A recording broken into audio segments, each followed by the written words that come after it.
Hi guys, I'm Dimitra and welcome to my show. So today I'm going to be working with puff pastry, and it's one of my favorite ingredients to work with, especially when making desserts. And we're going to make a rustic pineapple almond tart. We're going to need a sheet of frozen puff pastry, and you want it defrosted but still pretty cool. We're going to need some sliced and cored pineapple, and you want them sliced about a 1/4 inch thick. A few sliced almonds, a little bit of sugar, a little bit of salt, some almond extract, apricot preserves, and a little bit of water. And this is going to make the glossy apricot glaze that's going to go on top of our pastry when it's done.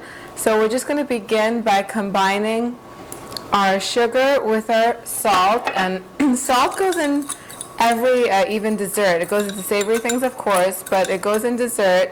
And the purpose it serves is that it really brings out the flavor. It doesn't make it taste salty at all, but it brings out the flavor.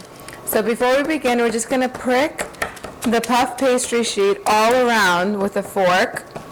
And that's just going to keep it nice and flat, because puff pastry, when you bake it, it puffs up really high and it creates these really nice flaky layers.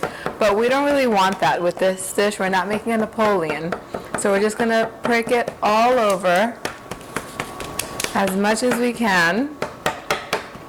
And this is a really quick and nice and very, very tasty dish to make. It literally takes a few seconds to prepare, and then you just need to bake it for about an hour in the oven and it's ready. So puff pastry, I highly recommend it. You should always have it in your freezer. It's sold in the frozen section of your supermarket, and you can pretty much find it everywhere. It's very time consuming to make, and you could definitely find good recipes and make it on your own, but honestly, why would you? The one that they sell in the supermarket is really, really good. Okay, so I'm going to pour my sugar and salt over my pineapples and just mix them up. And you want to do this right before you layer them onto your pastry sheet. Otherwise, they'll release their juices and then it'll be just like a watery mess. So you just want the sugar coated. And pineapple is naturally sweet. It has a lot of sugar, so a little bit goes a long way. And we're just going to place our pineapples right on the puff pastry. We're not going to overlap them in any way. So I'm just going to lay the pineapples out, and I'll show you what we're going to do next. Okay, so I've layered all of my pineapple pieces. Some of it might break while you're coating it with sugar, and that's okay. Just lay it out flat and fill in the empty spaces. This is what it looks like.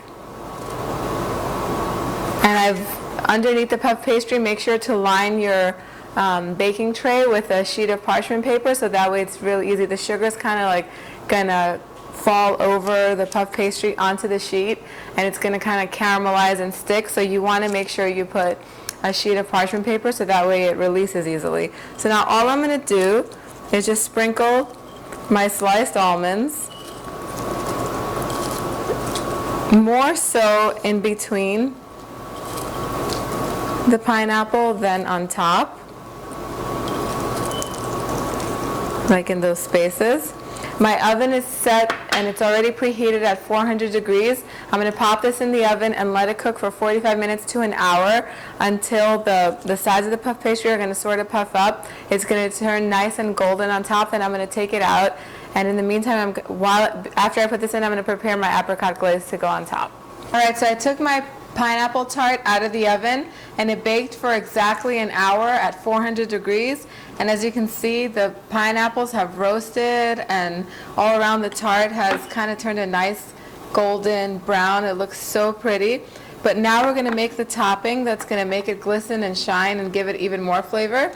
I'm going to put my apricot jam in this little pot so I can kind of dilute it and thin it out. So I'm putting that with my water. And all I'm just going to do is cook it a little bit so that way it gets diluted and it thins out, and we can just brush it on top of our pineapples, and it's going to give them a nice, even more golden, shiny glaze that's so, so tasty. Apricot jam tastes very, very good. It's one of my favorite jams, and I'm just going to add a touch of almond extract in the end. You never want to cook your extract because that, it really ruins the flavor. So just add your extracts always at the end. So it's just going to like basically simmer a little bit, and once the jam kind of, dilutes and breaks up and turns nice and thin, it's going to be ready to brush on top of our tart. Okay, so my apricot glaze is ready. If you can see, it's kind of thinned out.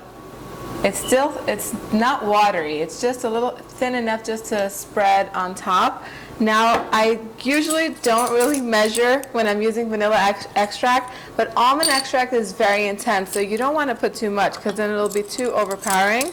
I just want a little tiny bit, just a 1/4 teaspoon, and I want to make sure I don't get too much. When I'm measuring vanilla, honestly, if I need a 1/4 teaspoon and a half goes in, that's fine. It's still going to taste great, but almond extract is one of those extracts that too much is going to be too overpowering, so I just want a little bit, and I measured it.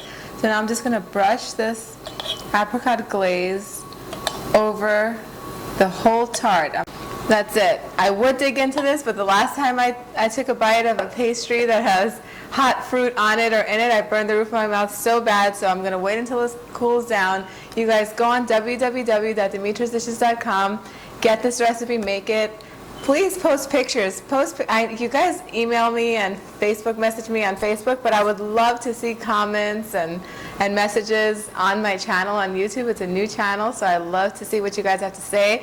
Show me pictures of your creations and let me know how everyone likes it. I'll see you guys next time. Bye, everyone.